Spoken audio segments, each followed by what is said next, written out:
Silakan Jadi, Kang Ewan. jadi mengenang berapa tahun yang lalu? 6 tahun yang lalu ya. Kalau saya sih terbilang paling junior lah daripada Mang Angsi dan Kang Adi dalam konteks berkecimpung di pasar modal. Karena saya baru memang masuk langsung di pasar modal itu 2015 akhir, 2016 awal. Nah, kebetulan memang sebelumnya saya belajar itu reksadana dulu. Jadi awal-awal saya berinvestasi itu memang di instrumen emas. Terus merasa emas gak jalan-jalan, apa yang salah ya.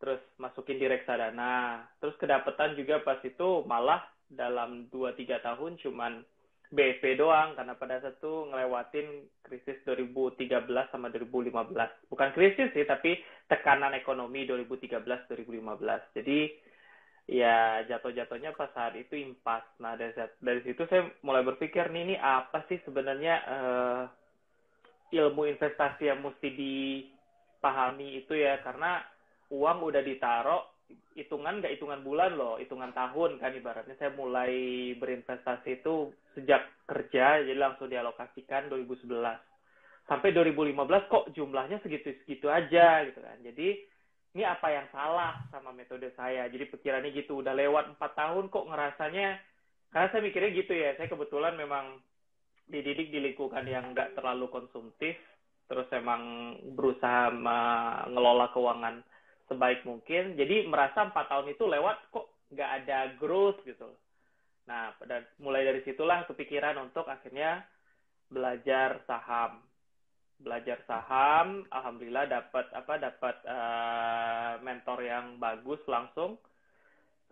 Terus memang dari awal saya berniat investasi itu yang syariah ya. Jadi memang ketika cari instrumen selain reksadana pun reksadana syariah pada saat itu. Dan ketika mau masuk saham langsung udah ada ternyata ternyata fatwanya, saya pelajari fatwanya dan memang sudah berniat untuk hanya berinvestasi di saham syariah. Nah, long story short, pas itu udah mulai berani untuk masuk pasar modal dan tentu saja hanya saham syariah. Saya kepikiran nih, kayaknya kok saya baca-baca orang-orang masih terlalu fokus ya, bukan berarti nggak boleh fokus ya, tapi terlalu fokusnya itu belajar either fundamental atau teknikal, hanya dua pakem itu aja yang benar-benar digadang-gadangkan dan seringnya dibentrokkan gitu kan. Jadi fundamentalis dan teknikalis itu kayak nggak pernah satu gitu loh, memang beda sudut pandang dan cenderung dibentrokkan terus. Apakah, dan muncul pertanyaan di diri saya itu sebenarnya apakah memang itu yang penting gitu kan. Karena pada dasarnya kan tujuannya sama-sama kan. Sama sebenarnya tujuannya, menghasilkan growth, menghasilkan profit gitu kan ya. Entah caranya menjadi fundamentalis atau teknikalis. Ada nggak sih benang merah di antara keduanya gitu yang bisa dijadikan semacam jembatan. Jadi ketika kita berinteraksi itu ada jembatannya, itu ada pakem, ada framework, ada figura yang menyatukan ini gitu, supaya baik mau jadi teknikalis ataupun fundamentalis sama aja gitu loh, tergantung preferensi masing-masing gitu loh, tapi tujuan tercapai. Nah dari situlah saya mulai baca-baca tentang money management dan juga psikologi berinvestasi. Nah, ketika saat itu memang saya pikir nih saham syariah kok kurang gaung, karena tahu sendiri lah ya saham entah sampai sekarang sepertinya konteksnya, terutama ketika masa-masa kayak gini ya, masa bulan madu lewat, udahlah mulai mungkin bertebaran fatwa, dalam tanda kutip fatwa, saham itu haram, saham itu judi, kan mulai lagi tuh. Kalau untung mah aing jago, ayo jago. Tapi kalau rugi mah saham haram. Judi, Kan judi. seringnya gitu Berarti ya. judi lah. Ya, saham itu judi ya.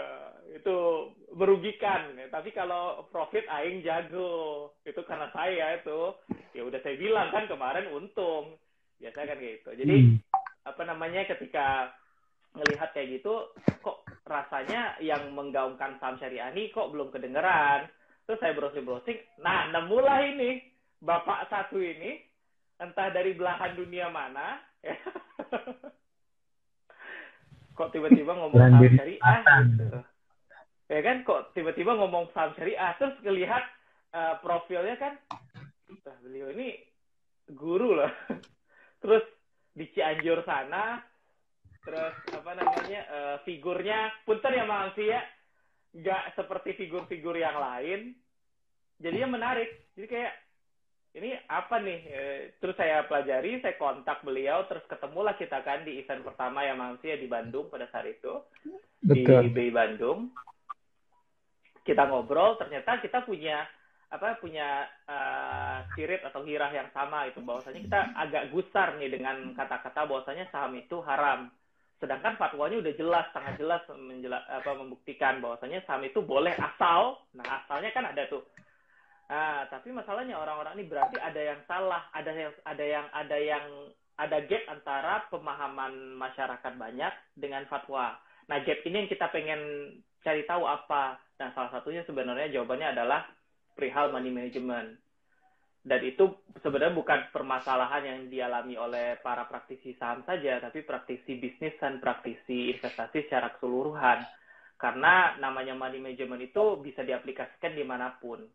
Nah, dari situlah akhirnya ketika saya bilang ke Mamsi, karena saya awalnya mikir, saya pengen cobalah berdakwah juga tentang saham syariah. Ternyata udah ngelihat Bang Amsi, ngerasa udah kalah nih profilnya, lebih aliman beliau ketimbang saya, ya udah. Nanti kalah kan gitu. Alim tuh alim Sunda ya. Bahasa Arab loh.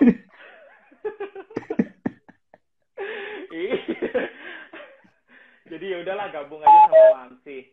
Jadi pada saat itulah saya berpikir ketika ngobrol sama Bang Amsi, ternyata memang sama-sama cocok. Ngapain kita harus berkompetisi kalau misalkan kita bisa berkolaborasi.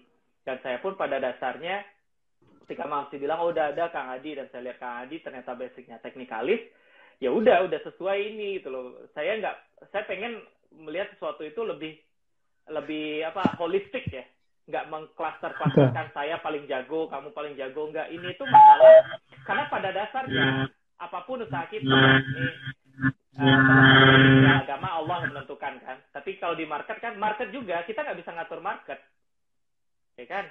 Jadi yang kita bisa kendalikan tuh diri kita gitu. Udah itu aja. Nah jadi saya di antara bertiga ini saya lebih ke tukang ngeremnya. Money management itu tukang ngerem sih sebenarnya.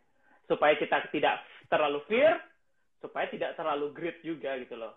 Karena ketika emang udah bagus ya udah beli aja selama ada perhitungan ya kan. Dan ketika saham itu kita anggap bagus tapi harganya udah turun, ya jual gitu loh. Karena itu udah jadi menghilangkan mengecilkan sekecil mungkin impact emosional kita. Karena pada dasarnya di transaksi pasar modal itu sebenarnya yang bikin kacau bukan market sebenarnya, kita aja sendiri sih. Kadang ketika udah terbang tinggi dikejar, dibeli tambah banyak gitu kan, harusnya semakin tinggi dibelinya tambah sedikit bukan tambah banyak gitu loh daripada porsi awal. Nah ketika turun pun udah break trend atau udah di luar perhitungan fundamental, perhitungan harga wajar, malah dibeli lagi gitu kan. Udah kayak udah terlalu fanatik dengan sahamnya. Karena salah-salah seorang fundamentalis ataupun teknikalis bisa jadi fanatik dengan sahamnya. Money management lah yang bisa ngerem itu semua gitu. Karena pada dasarnya uang yang bisa jaga kita sendiri bukan orang lain. Paling itu aja Kang Adi. Oke, waduh menarik sekali nih. Tadi ya alasannya agak menarik nih. Jadi entah dari belantara mana tiba-tiba ngomongin saham syariah, tapi profilnya guru. Nah ini Kang yang jadi saya malah justru taunya dulu bukan guru, taunya ya Mang Amsi gitu kan. Dulu jualannya File Rekap kalau dulu kalau nggak salah di bursa BI 5.000 kan, pokoknya nyediain laporan keuangan. Nah, saya malah baru tahu itu guru itu setelah berapa lama kan. Nah, terus mungkin waktu Kang Evan ngedenger, udah ada Kang Adi nih, ternyata teknikalis, mungkin nggak berpikiran juga ya, wah ini jangan-jangan guru agama juga nih, karena syariah semua nih. Oke. Ya teman-teman, jadi sedikit cerita kenapa kami bertiga akhirnya ketemu dalam satu wadah. Dan alhamdulillah sampai sekarang kami bisa saling melengkapi. Artinya walaupun Mang Amsi berpandangan dasar dari fundamentalis, terus kemudian saya teknikalis, lebih ke chartis, terus kemudian Kang Evan lebih ke tradingnya, trading system dan money management. Artinya kami bertiga juga nggak yang tiba-tiba kayak di grup A, grup B, grup C yang wah ini jangan beli saham ini, jangan beli. Justru kita bertiga ini kadang Kang, bagusnya saham apa nih yang bagus nih? Ini dari trading sistemnya Kang Evan nih. Kayak misalkan saya nih, Kang Evan ngeluarin watchlist nih yang saham-saham uptrend gitu kan. Berarti saya nggak perlu filter lagi kan. Saya tinggal nyontek aja apa yang ditunjukin Kang Evan. Terus misalkan kayak Mang Amsi, Mang, tiba-tiba saya mau beli saham A. Saya tanya, Mang, udah keluar belum laporan keuangannya? Bagus nggak? Bagus Kang. Oh ya udah, kan cocok gitu kan. Jadi bukan sesuatu hal yang ketika teman-teman ini seorang chartis, seorang fundamentalis, terus kemudian seorang yang punya trading sistem yang ngerasa sistemnya paling betul gitu. Itu bukan sesuatu hal yang ngebikin teman-teman ini bisa malah nunjukin powernya gitu. Karena di market ini kita nggak tahu. Itu di market itu powernya bukan cuma 1-2 orang loh, tapi hampir semua orang itu bercampur di situ, berdagang di situ, dan kita nggak tahu apa yang ada di pikiran masing-masing. Bisa jadi si A cuma pengen trading 1-2 tick udah selesai, 1%, 2% udah. Ada yang mungkin swing, ada yang mungkin nggak sabaran ketika baru turun langsung cut loss, ada juga. Jadi kita sama-sama menghormati saja. Jadi nggak usah yang kayak wah ini fundamentalis nolak terus chartis nolak, enggak gitu. Nah mungkin Mang Amsi boleh disapa-sapa dulu nih teman-teman yang dari tadi sudah chatting nih, banyak yang fansnya Mang Amsi nih. Silakan Mang, disapa-sapa dulu Mang. Oke, terima kasih untuk Vina. Ini sangat aktif sekali dan beliau rajin. Dan beliau guru saya juga karena selalu ada dan selalu hadir. Katanya salam kenal buat Kang Evan karena belum pernah ketemu. Jadi Vina ini beliau dosen, praktisi juga, akademisi, pebisnis juga. Karena setahu saya kalau lihat profil Instagram itu beliau punya bisnis juga bareng suaminya. Dan beliau itu selalu hadir, Kang. Hampir setiap event kita selalu hadir. Padahal beliau ini ketua galeri loh. Ketua galeri, dan saya sangat banyak belajar sama beliau itu. Ketawaduannya, kerendahan hatinya, mau belajar dengan siapa aja dan kapan saja. Jadi ya banyak inspirasi lah. Jadi di komunitas itu akhirnya saya sadar bahwa saya itu belum jadi siapa-siapa gitu kan. Karena di komunitas kita tuh banyak orang-orang hebat yang bersembunyi gitu, maksudnya banyak orang-orang hebat yang sebenarnya nggak mau menampakkan diri gitu. Ada investor yang sejak tahun 90-an gitu, ada misalnya calon doktor, ada yang sudah jadi dokter, maka ada yang jadi wakil dekan, ada yang jadi wakil rektor secara akademisi ya. Kemudian juga ada pebisnis yang sudah skalanya besar, ada yang katanya asisten menteri, itu ada di grup kita gitu. Tapi saya tahunya itu kalau japri gitu. Jadi mungkin kalau sekilas tuh orangnya biasa gitu. Dan di situ saya banyak belajar. Ternyata apapun yang kita banggakan sebenarnya sih tidak ada artinya gitu. Kalau misalnya itu hanya sebuah kesombongan gitu. Tapi ketika itu menjadi sebuah kebermanfaatan, maka orang banyak yang mendapatkan kebermanfaatan dari kita begitu. Dan di sini ada pertanyaan juga dari siapa tadi, Kang Zul ya. Salam kenal semuanya. Kemudian dari ini siapa Pak? Kang Fahri dari Cianjur juga ada nih. Pasir Kuda tuh Cianjur, Kang. Deket Tanggeng, deket sekolah saya tuh, tapi belok ke kiri. Kemudian ada gimana ya, Pasir Kuda. Kalau Pasir Ayam itu deket rumahnya Kak Adi. Nah ini ada pertanyaan nih. Assalamualaikum Mas. Bisa minta strategi dan dari masing-masing founder saham syariah saham nggak? Gitu. Itu dari Mas Hasbi Asidiki. Kalau benar ini Mas Hasbi dari Aceh bukan ya? Karena juga ada yang namanya Mas Hasbi dari Gayo gitu, dari Aceh. Kalau itu yang pertanyaan. Kemudian yang itu ada Mas Satrio, ini ketemu kemarin saya di Cianjur. Beliau belum ingin ketemu sama Kang Evan dan Kang Adi juga. Beliau sehari-harinya di PLTU di Cilegon kalau tidak salah. Kemudian ada ini teman Kang Evan nih katanya. Kawan sejawat selama kuliah di Bandung. Iya. Iya, betul ya, teman Kang Evan ya? Betul, iya. Ini ada juga Mas. Kemarin kita di Padang. Pangling nggak itu? Oh, Temannya Pangling nggak itu? Ada juga nih Mas Febiadi dari Papua, Kang. Salam dari Papua katanya. Ya, ini. Jadi tadi kalau benar Mas Hasbi dari Aceh, Mas Febiadi Faisalnya dari Papua. Alhamdulillah kita ada perwakilan dari barat dan timur. Oh, dari Medan. Yang dari Medan, Kang Hasbi dari Medan. Ternyata. Ini Kang Rizky juga dari Medan. Silakan dijawab dulu. Strateginya dari Kang Evan dulu deh. Yang apa tuh? Strategi Strategi ya? saham dari masing-masing founder. Nah, dari Kang Evan dulu. Kalau saya itu kebetulan memang ada 2 pool ya. Kalau saya langsung kalau saya prakteknya saya menyediakan 2 pool berbeda atau 2 akun berbeda, yang mana yang satu untuk trading, yang mana semua dasar keputusannya itu murni dari teknikal, jadi nggak ngelihat fundamental sama sekali, nggak ngelihat laporan keuangan sama sekali. Jadi filternya cuma saham syariah, terus ada beberapa filter lain tentunya, tapi dasar keputusannya itu teknikal, dan itu biasanya turn rate-nya sahamnya itu bisa per minggu atau per bulan, tergantung. Jadi saya pakai sistem trading sendiri, sistem trading yang mana hasil screeningnya apa, kita beli di harga berapa, jual di harga berapa, semuanya udah ada. Nah, itu yang pool 1 atau akun 1 trading. Nah, akun 2, akun 1 ini memang secara jumlah uang lebih besar, dan tujuannya itu lebih kepada pertumbuhan aset dalam jangka mid term ya, nggak short term juga, karena saya nggak one day trading atau short term trading itu enggak, tapi lebih kepada mid term. Saya adalah trend follower, jadi saya cuma trade di saham-saham uptrend. Jadi kalau misalkan teman-teman ngelihat kemarin di periode 2020 kuarter 2, kuarter 3, itu saya nggak trading sama sekali. Kenapa?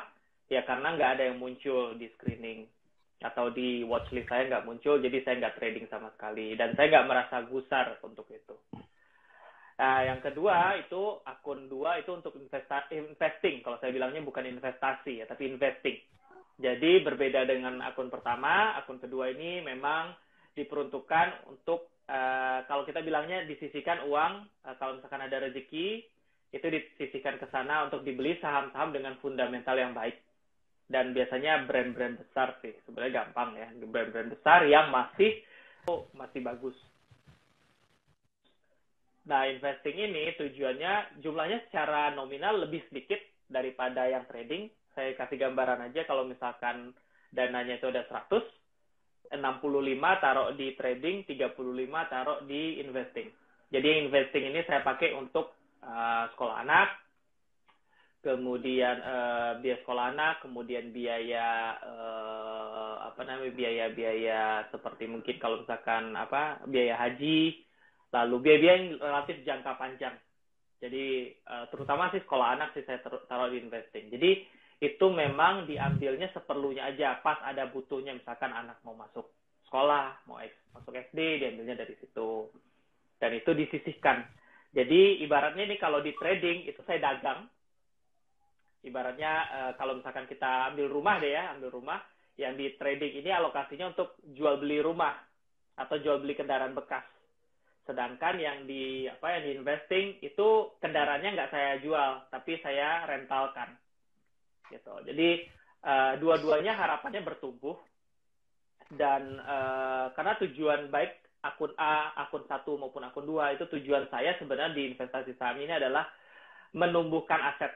Jadi saya tidak bertarget untuk menambah penghasilan per bulan atau menambah uang dapur tiap minggu, enggak. Saya tujuannya adalah untuk menumbuhkan aset. Jadi saya alhamdulillah sampai sekarang masih bisa tercapai CAGR 20%. Saya pengen aja CAGR-nya itu 20%. Kenapa masih 20%? Karena memang tahun lalu saya nggak trading, sampai Q1, Q2, Q3 saya nggak trading. Jadi terhindar dari drawdown yang menyakitkan gitu. Nah, jadi baru mulai lagi ya di kuarter 4, awal-awal kuarter 4. Jadi masih sempat tuh ngerasain Antam, Tins, Bris, yang masa-masa indahnya para angkatan MDKA. COVID Corona. ya, MDKA ya, angkatan kolonial awal. Kolonial. Nah, bagi saya sih apapun strateginya itu sama aja, tapi selama teman-teman disiplin terhadap money management. Karena baseline saya, fundamental, bukan fundamental, tapi basisnya saya tuh money management. Apapun strategi yang teman-teman pikir cocok untuk teman-teman, baik itu yang memang saya ngejarnya 1-2% aja mas tiap hari, nggak apa-apa. Tapi kadang ketika 1-2% itu kalau nggak disiplin muncul greed. Maksudnya adalah, oh udah dapat 2% nih, mau nambah lah, mumpung lagi mantep nih tangan kan. Nah biasanya di percobaan berikutnya gagal. Atau ketika gagal sekali, padahal jatahnya gagal 5 kali, tapi ketika gagal sekali udah takut. Nah itu jadinya juga nggak menguntungkan. Jadi kalau strategi saya utamanya adalah money management secara garis besarnya. Mungkin itu Kang.